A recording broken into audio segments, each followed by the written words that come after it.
All right. Well, happy Thanksgiving. How many of you got them all right? Anyone? The hands up. Were you here first service? Yeah, I thought so. My favorite answer was the plumber one. I thought that was absolutely hysterical. Happy Thanksgiving. We're about to embark on a great season. For me, this is the start of just like 4 great weeks as we look into the holiday season with Christmas coming. But we wanted to start Thanksgiving off in kind of a unique way this year. We wanted to take one message and just kind of talk about an idea that I think at this time of year it's incredibly important to talk about. But honestly, I don't think it's ever really discussed often enough. And that idea topic is really this: ingratitude.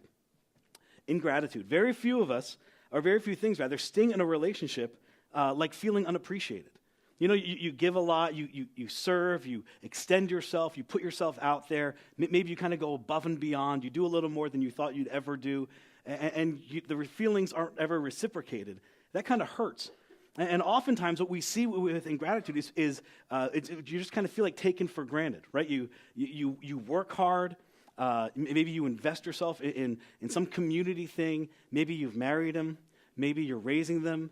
Maybe you hired them, and you just kind of go above and beyond what you would normally do, but the feelings are never reciprocated, and because they're not reciprocated, what we end up feeling like is we're feeling a little bit like they're ungrateful, right? And here's what's interesting when it comes to this idea of ingratitude in relationships, is that the recipient of ingratitude is always aware. Right? If you're the one who's feeling like somebody around you is ungrateful, you're always aware of it. You always have that idea that they're just being ungrateful to you. But here's the interesting side of this, is that the initiator or the ungrateful person is rarely aware. They're rarely aware that they're being ungrateful. They're rarely aware that you might be feeling like they're ungrateful. Have you ever been called an ungrateful person before? Don't raise your hands. Let me rephrase the question. Have you ever been 13?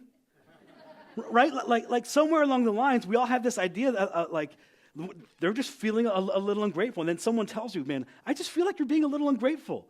You're like, no, I'm not. I'm so grateful. I'm so happy. I'm so, I'm overwhelmed with these feelings. But because these feelings are never expressed, it begins to affect and hurt our relationships. That's this interesting thing about ingratitude. You can feel all the gratitude you want on the inside. But if we never show or we never begin to learn to express those feelings of gratitude, what ends up being received on the other side is ingratitude. It's a really kind of interesting thought, and we're going to take it a little deeper, and then we're going to dive into this story about the life of Jesus, which I find really interesting. It's probably a story you're really familiar with. But for a minute, I just want to take it a little deeper as we kind of walk this path of ingratitude and gratitude, and that's this.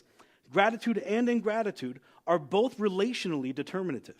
Now, that's not a word we often use, but when you think of this idea of gratitude and ingratitude, this is one of those kind of like fundamental kind of apex things that determines where our relationships go and how our relationships grow and maybe even how they function. Some of them might even fall apart. The more we don't express our gratitude, the more the other person feels that like there's this ingratitude, and this ingratitude begins to develop into something else, and it begins to affect and hurt our relationships.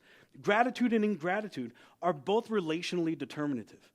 They determine where our relationships go. They determine where our relationships grow, how they grow, and how healthy they might be. Now, for all of us, we're all in some kind of relationship. Maybe it's with a spouse, or we're dating. Maybe, you're a young person, you have a mom and a dad or friends. We all have people that we care about. That's like human nature. We all love other people. We might not like a lot of people, but we might love a few. We all have relationships that we care about. And this whole idea of gratitude and ingratitude, if we're not careful, it will determinatively push our relationship into a space we're not comfortable with. So we're going to look at the life of Jesus. And when we look at the life of Jesus, what I find really interesting in this gospel, we're going to look at the Gospel of Luke. And let me say this, if you don't read your Bibles, you really should read your Bibles. Even if you don't believe all of it, I would encourage you, just read one of the Gospels. We have 4 of them: Matthew, Mark, Luke, and John. It's the story and the life of Jesus, and I would encourage you, at some point in your life, pick it up and read it, because it is fascinating. Whether you entirely believe or not, the stories about this man Jesus are absolutely captivating. You should read them, and you should begin to see if some of this applies to you. That's what's incredible about the Bible, is it's kind of timeless. It was written thousands of years ago, but so much of what was written then still applies to us today. So we're going to look at the life of Jesus. We're going to look at the Gospel of Luke. Luke has this really interesting take on the life of Jesus. As far as we know, Luke never met Jesus, but he met all the people that met Jesus. He knew them. He heard the stories. He saw all of these incredible things happening in communities, and he'd hear what people had to say and all the things that they said that Jesus said to him. So Luke begins to investigate. And actually at the beginning of his gospel, he says this. He says, here's what I want to do. I want to take this whole life of Jesus that I've heard, that I've investigated, that I've researched, and I want to put it in chronological order so you can kind of see the order of events of how things played out in this life of Jesus. And in this particular passage, in Luke chapter 17, Luke records this kind of narrative that happens between Jesus and a group of men as Jesus is kind of walking into another village. Jesus is kind of on one of his journeys to continue meeting people, and a group of 10 men find him, and this interaction is really incredible. Now, my guess is you've heard this story before, but we're going to walk through it piece by piece because I don't think we fully understand all of the kind of the ramifications that happen around this story. So, Luke, chapter 17, verse 11. Luke tells us this. Now, on his way to Jerusalem, and this is Jesus, Jesus traveled along the border between Samaria and Galilee. Now, if you can use your imagination, my guess is you haven't been to this area of the world before, but up in the north is Galilee, and down in the bottom is Judea, down in the south. And in between these two pieces of land is a land called Samaria. Now, the Jews, the people that lived there were called Samaritans. The Jews who lived in the north and the south didn't like this land in the middle. They didn't like the people in the middle. The Samaritans were kind of a knockoff of Jewish people. They felt like they were kind of like half-bred people. They had this knockoff religion. They weren't worthy of the religion of Judaism. So there was this constant conflict, almost like a civil war between the north and the south and this land in the middle. This is the Samaritans, the people who are part Jewish but not fully Jewish. The people who believe some of Judaism, but not all of Judaism. And Jesus is on the border. He's headed to a village in the area, and the story goes, as he was going into the village, and he was headed there on this borderland, 10 men who had leprosy met him. Now, we know leprosy today is a curable disease, right? We've cured it. As a matter of fact, I read this statistic this week, that over the last 20 years, 16 million people have been cured of leprosy. I mean, that's amazing. 16 million people in 20 years. It's a curable disease. But in this century, it wasn't curable. In this century, there was nothing you could do. If you were given leprosy, if you had leprosy, it was a death sentence. You were just kind of kicked out of your community to die, right? Because they believed that leprosy was transferable by touch. We know it's not, but they believed it was. And if you had leprosy, you were kind of kicked out of the town. You were kicked out of their society. You were removed from the rest of life. They would actually remove you from the town. And they wouldn't tell you they're putting you in these leper colonies. They would just kind of kick you out, and then all the lepers would kind of gather together because it's the only community they had. So these lepers, these 10 men, were removed from their families. They were removed from their jobs, from their houses, from their homes, from their religion. They could no longer worship with everyone else. They were considered outcasts, sent out of town, and they all kind of gathered together on the fringe of this little village, and they see Jesus coming. Now, they know, like, from rumors, they know from little rumblings of who Jesus is, but they've never met him. And they see him off in the distance, and they can't approach Jesus because if you're a leper, you had to ring a bell so people could keep distance from you, so the disease wouldn't transfer. So they see Jesus off in the distance, and they do, I guess, what any of us would do in that situation. They stood at a distance because they couldn't get close, and they called out to Jesus in a loud voice, "Jesus, Master, have mercy on us! Jesus, Master." It's like these guys are together and they're feeling like maybe there's a chance. We've heard these stories. We know Jesus can do some incredible things. We heard how he healed this blind man and he's doing all this crazy stuff in all these towns. Just maybe he can do something for us. So they yell out to him, "Jesus, Master, have mercy on us." And as typical stories go in the Gospels, this is around the time that Jesus makes his way over to the lepers, and he puts his hand on them and prays, and they just, they're miraculously healed. The leprosy falls off, and they walk away, and they're healthy. But in this instance, Jesus does something completely different. Instead of going over to the 10 lepers, Jesus sees them at a distance, and he kind of yells back. He's like, "Hey, guys!" Literally, this is what Luke tells us. When Jesus saw them, he said, "Hey, go show yourselves to the priest. I'm not even going to make my way over and pray. Just go show yourselves to the priest." And we hear that, and it's like, what did he say? Like, why would he say that? You can almost imagine the lepers are thinking, like, did he say go enjoy a feast? Like, what's he talking about? Go show yourself a priest. Here's what it means. There's kind of a lot happening in the background of this story that we don't understand because we're not part of this culture. But I want to break a few of them down for you. The first thing is this, is that in this kind of day and age, in this century, when you were sick, when you had kind of this awful, dreaded disease like leprosy, when you were removed from the village, you weren't allowed back in until a priest kind of signed off on you, and until he gave you a clean bill of health. So we don't know if he was like a doctor, like, okay, let me see, and open your mouth. Okay, everything looks good. Everything sounds good. And it looks like you're all healed. It looks like you're all better. Somehow you've been cured. I'm going to check the box, give you a good bill of health, and now you can come back to your family. You can come back to your life. You can come back to society. But until a priest signed off on you, you weren't allowed back into your family. You weren't allowed back into your life. And Jesus tells these men with leprosy, hey, head back and find a priest. Go show yourself to him. The other thing we don't know is where's the priest? Like, we don't have no idea how far the priest is. From where Jesus was to Jerusalem was like a 2.5 to 3 day journey. So if they had to go to Jerusalem, this isn't like, hey, run across the street and show the priest how you're doing. It's like, hey, take a journey, pack your bags, head out to Jerusalem, go find a priest and show him how you're doing. It could have been like 6 hours, maybe if they traveled to Galilee. It could have been 2 or 3 days if they had to go to Jerusalem. We don't really know. But my guess is that it's longer than we think it is because of what happens later in the story. They have to go and find a priest. And then here's the other thing that's interesting here is they haven't been healed. It's not like Jesus prayed over them and their skin's clean. And it's like, hey, go show the priest what I've done. It's like, no. You have leprosy. You're an outcast. I want you to go show yourself to a priest. And these guys, you can imagine what they're thinking, right? Like I'm going to make this 3-day journey to go show a priest that I still have leprosy? Like, what are you thinking, Jesus? I'm not going to do that. I'm not going to separate myself from where I am, take on a long journey. When you have leprosy, it's hard, right? You lose the feeling in your fingertips and in your toes. Most people have leprosy. They ended up like banging into things that would cause wounds and infections and make matters even worse. This wasn't an easy thing to do, but Jesus said, here's what I want you to do. I want you to get up and I want you to go find a priest. And I want you to present yourselves to him. Even though things are still the same. Even though your situation hasn't changed. Go find a priest. Show yourself to this priest. So these men kind of talk, and you can imagine, the lepers are thinking, well, was that really Jesus? We're a distance away. We couldn't get close enough. It may have not been Jesus. Like maybe it was somebody else. Because if it were Jesus, he would have come over. He would have laid his hands on us. He would have healed us. Maybe we shouldn't go to Jerusalem. And then they think, but what do we have to lose? This is a death sentence. If we stay here, surely we're going to die. Maybe we should go to Jerusalem.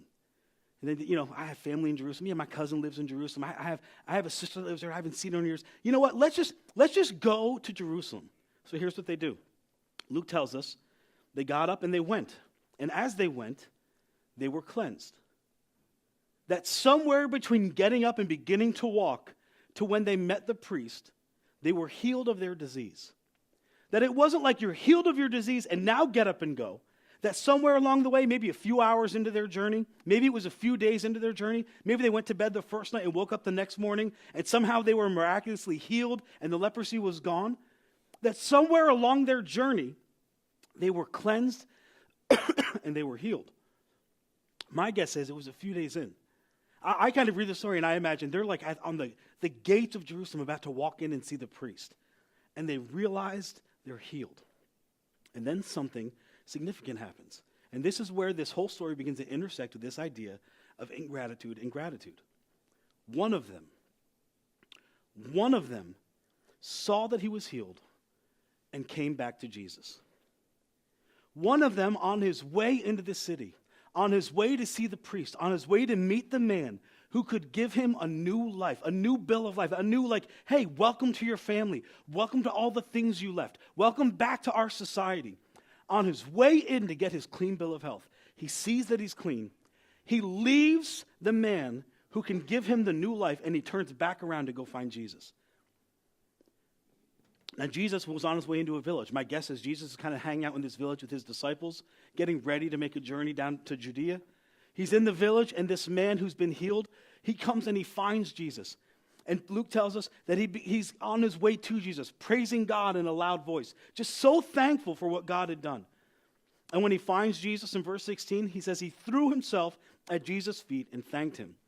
And he was, in fact, a Samaritan, which is interesting. That there is this conflict between Jews and Samaritans, and the only one who comes back to thank this Jewish teacher, this Messiah, this Jewish kind of religious figurehead, is somebody who isn't even accepted by their society. Is someone who isn't even accepted in their religion. He comes back and he finds Jesus and he thanks him. You see, what's interesting about this is that this man who was given a clean bill of health, who was ready to be accepted back into society, before receiving that clean bill of health, comes back. He went back to the one who enabled him to move forward. He went back to the one who enabled him to move forward with his life. He went back to the one who gave him the clean bill of health, who initiated the change in him. He didn't run to that end result. He came back to thank someone along the way. And when we think about our lives, you know, all that we have, all that we've worked for, our status, our positions, our jobs, our homes, we've spent hours, we've worked, we've toiled, we've led, we've had hard conversations, we've made difficult decisions, and all of those things are incredibly important. But when we look on kind of the rearview mirror of our life, we all see, and all of us, we all see people along the way who helped us get where we are. None of us have gotten here on our own. None of us have just kind of woken up and just got to this place on our own. Along the way of our life, there have all been people who have kind of helped us get to where we are, to experience that success, to continue the progress that we have in our lives. And this man turned around and found the one who helped him, found the one who gave him that fresh take on life. How often do we do that? How often do we look in the rearview mirror and see someone who we know has helped us get to where we are and take time to turn around, find them, and thank them? This guy went back to the one that allowed him to move forward with his life. He returned and he thanked him. And then Jesus looks at this man and asks a really kind of interesting question. He looks at him and Jesus asks, were not all 10 cleansed? Oh, you can almost get this kind of facetious question like, was I not good enough? Like, I'm pretty sure when you guys yelled at me and I look back, I thought I counted, I thought I counted 10. Like, was I not good enough? Did the miracle not work? Did it only work for one? Did I miss the mark somehow? Like, weren't all 10 of you there? Weren't our 10 of you cleansed? I don't understand. Only one of you's back. And then he asked a question that I think is the question that a lot of us need to kind of look and even apply to our life. Where are the other 9? Why is only one here? Where's the other 9 of them? 10 of you came, 10 of you received something, 10 of you were healed, and only one of you came back to express gratitude. Only one of you came back to thank me. It's almost like Jesus is saying, something isn't right here. Something is unfinished. Something like it's not clicking. Like this situation, this relationship between us, something isn't done because I've done something for you. Something needs to be reciprocated. I thought there were 10 of you. Where are the other 9? Why did only one of you come back and say thank you? Have we ever experienced that in our life? Have we ever experienced that kind of unfinished relationship in our lives? My guess is we all have. And to make a nice holiday illustration, we'll look at it this way. It's when you were a kid, right? And you're a kid, and maybe you're with your grandparents or your parents or an uncle or your cousin. And we'll say you're at the mall in line to see Santa, right? You're in line and you're waiting to see Santa. And all Santa's elves are kind of running around handing out candy, and they hand a candy to you. You're a little kid waiting in line, and you're so excited. You begin to open your candy, but the adult in your life says, no, wait, because we recognize something's unfinished, something isn't right, something's not done. We stop them, and we all say something to the child. What does the adult say? What do you say? Right? What do you say? We've all had that. Good job. See, somebody said to him once in his life, what do you say? We all ask the question, what do you say? Thank you.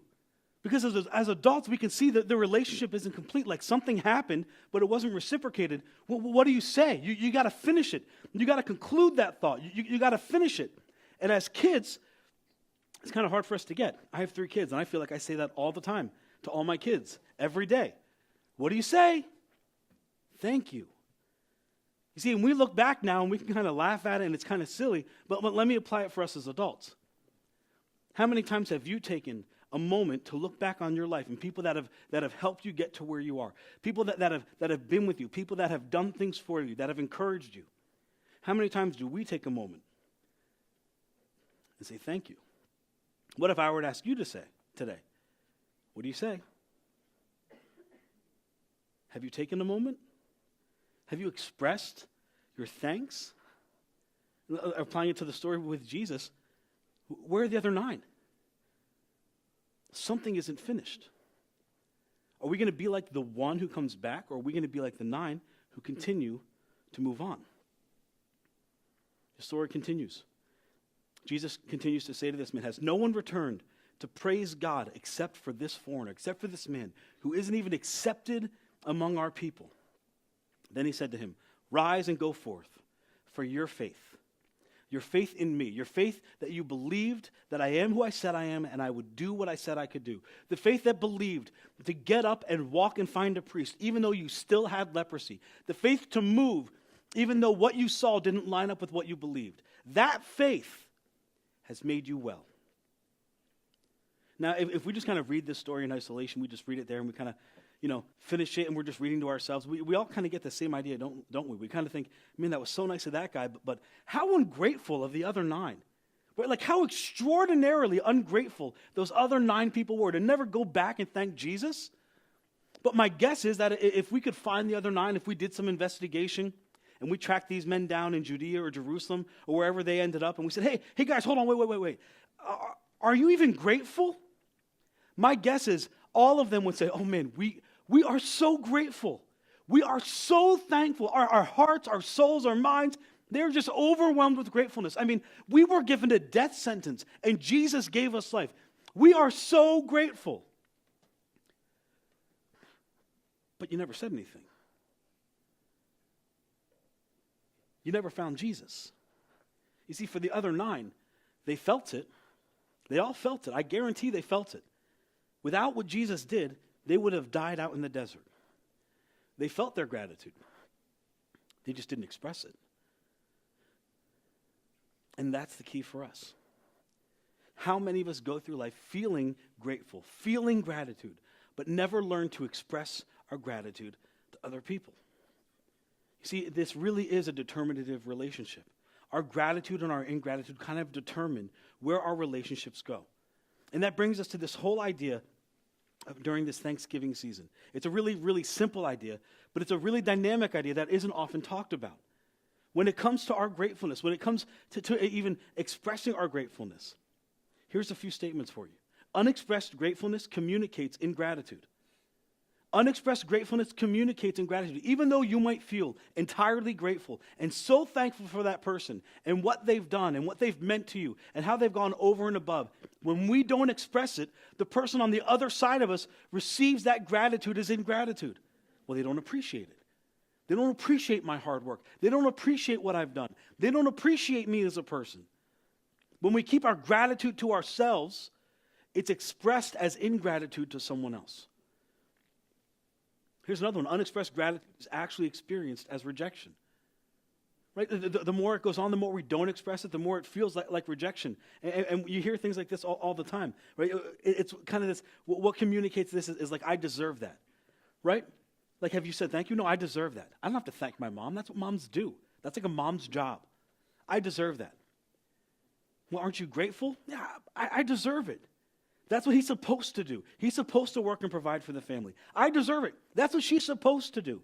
I deserve it. I pay them for that. That's what they're supposed to do. And this is often expressed as rejection. And over time, this unexpressed gratitude has the same effect that rejection has. You see, as humans, I believe God created us this way. And whether you believe it was God or you believe somehow we just ended up here, the truth is that we all have this in us, that we are all this way. That our hearts move toward acceptance and our hearts are repelled by rejection. Our hearts naturally move toward wanting to be accepted, naturally move toward acceptance, but we're repelled by rejection. And we've seen this played out all through our lives. It's why your parents would give you like a list of 25 things of why your friends are awful kids to hang out with. And they'll go through the list, and as they're going through it, you're like, you're right, you're right, you're right, you're right, you're right, you're right, you're right, you're right. And then it gets to the end of the list, and you say, but they're my friends. Why? Because when I show up at school on Monday, they're the ones who accept me. Because as humans, we move toward acceptance. But we're repelled by rejection. We move away from rejection. And the longer we allow our gratitude to remain unexpressed, the longer we keep our gratitude toward ourselves, no matter how happy, no matter how thankful you are, the person on the other side, maybe the person you're sitting next to, maybe the person you're raising, maybe the person who raised you, maybe your boss, maybe your employee, that unexpressed gratitude feels like rejection. And the more that rejection happens, it's a subtle thing, but the more that rejection remains, the more it pushes them away from you. Because our hearts gravitate towards acceptance and are always repelled by rejection. Now here's another one, and you're not going to like this one, and as I say it, your tendency might be to get mad at me. That's okay, you can get mad at me. But what I'd ask you to do is, as I make this statement, I want you to think, why does this make me so mad? Unexpressed gratitude may indicate an inflated view of self. Or a simple way to say that is unexpressed gratitude may mean you have a pride issue. It may mean that somewhere down inside you really believe like you deserve it, like you're entitled to it, like it's mine. I worked for it. I spent all those hours out. I've worked my tail off. I went to school. I paid my dues. It's owed to me. I deserve it. If you can't thank people, you really need to ask yourself, why? What is keeping me from expressing my gratitude to those that I care about around me? See, the truth is, I know you care about the people around you. I know you care about those that you're in a relationship with. But so many of us fail to ever express it. And if you can't, you owe it to yourself and you owe it to the person you're sitting next to and the people you care about to answer the question, why? Why don't I express what I feel? Why don't I express my gratitude? Now, on the flip side of this, and this is really interesting, expressed gratitude actually closes the loop. When we take time to say thank you, it actually closes the loop. When somebody goes out of their way to do something for us, and we're actually going to put pictures up because some of you don't learn with words, you learn better with pictures. I get it. I like picture books too. When somebody does something for you, when somebody goes out of their way, when somebody serves, when somebody does something nice for you, it creates part of a circle, but that circle continually remains unfinished. Where are the other 9? It remains unfinished until they get something from you. And when you reciprocate, when you express your gratitude, the relationship is complete. Jesus knew this. Where are the other 9? I thought I healed 10 of you. I thought 10 of you received something awesome. Why did only 1 come back? Something there is unfinished, and it needs to be reciprocated. For us, it could be like, hey, I've done something for you. What do you say?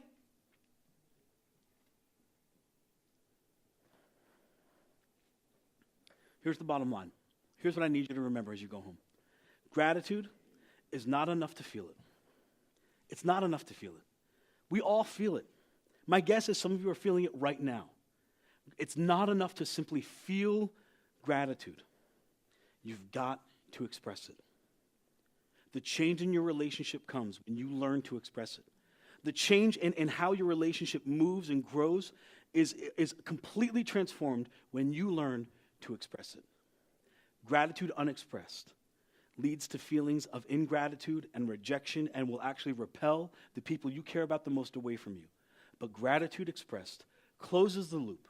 It finishes the conversation or the relationship. And it moves people together. You've got to express it. We're going to conclude with me asking you a few questions, and these are going to get a little personal.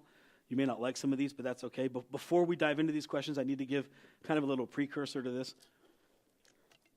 Because I'm a guy, and I feel like I understand how most guys act and think. And when you hear a message like this, my guess is the person sitting next to you is feeling like, I am so glad Jim's talking about this today. And you may even be feeling yourself, man, that he's right. Like I do need to say thank you. I really do appreciate. I'm so grateful for. But because I spoke on it, your feeling is if I do something now, they're going to know it's his idea, not mine. Right? That's how we work. I'm just going to wait like 2 or 3 weeks, and then I'll say something. We end up forgetting about it. I understand that. And guys, I get, and this can be a girl thing too. I'm just saying, as a guy, I get it. This is how I feel. This is how I think. I don't want someone telling me how to live. I don't want someone telling me what to do. And understand, I'm not your boss. No one put me in charge over you. I'm not telling you what to do. I am going to say this, though.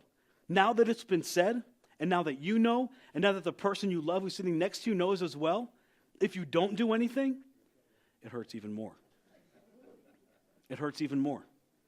Because they know that you know what they need, and you're just not doing it. Don't allow your pride to keep you from expressing your gratitude. Find a way, as we work through these questions, find a way to begin to communicate what you're feeling on the inside, what you feel in your heart and what you know in your head. Find a way to communicate it. Don't wait the 2 or 3 weeks because you'll forget, and that'll make it even harder for you in the long run. Find a way to communicate. So here's the questions. We're going to start with these, and again, these are going to be a little personal, but that's what we do. Here's our first question. Who do you take for granted? Of course, that's what she's supposed to do. That's what he's supposed to do. That's what I pay them for. They're my kids. They have to do that. Who do you take for granted in your life? Who in your life do you just have that natural feeling, no, they're supposed to do that for me? Who do you owe a debt of gratitude to? And I get it, that this isn't grammatically correct. There's prepositions at the end of these. Just deal with it. It's how we do it. Who do you owe a debt of gratitude to? Who do you need to close the loop with?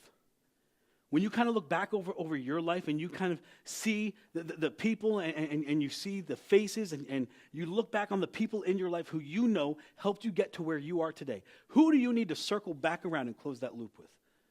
Close that unfinished relationship. Who are you grateful for in your heart?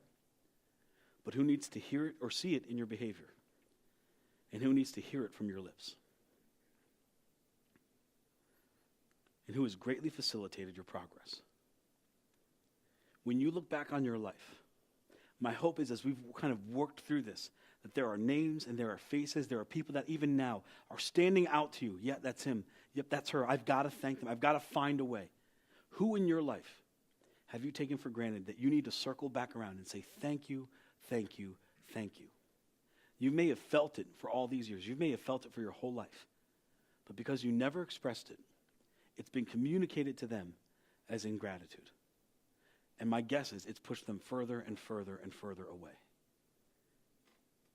Here's what I want to do. I'm going to ask you and give you all a little bit of a homework assignment. If you're visiting with us, this isn't like, we typically don't do this. And this isn't a homework assignment like if you don't do your homework, you can't come back next week. Come back next week. This is more of a challenge. Here's what I want to challenge you to do. Over the next few weeks, over the next actual few days, when we think about Thanksgiving and this whole season of giving thanks, I want to challenge you to find a way to communicate your thanks by doing this. Write 3 notes. Write 3 notes to people who you look back over your life and you can think they had a piece of me getting to where I am. I need to say thank you. Maybe you're sitting next to one of them. Maybe you're raising one of them. Maybe you're going to see one of them tomorrow when you go to work. Who can you write a note to? And guys, I know your immediate push to this is, can I just send a text and say, yo, bro, thank you so much? No, you can't do that. I would challenge you, write a letter. And I know it's hard. You may not like your penmanship. A written letter means so much to a person.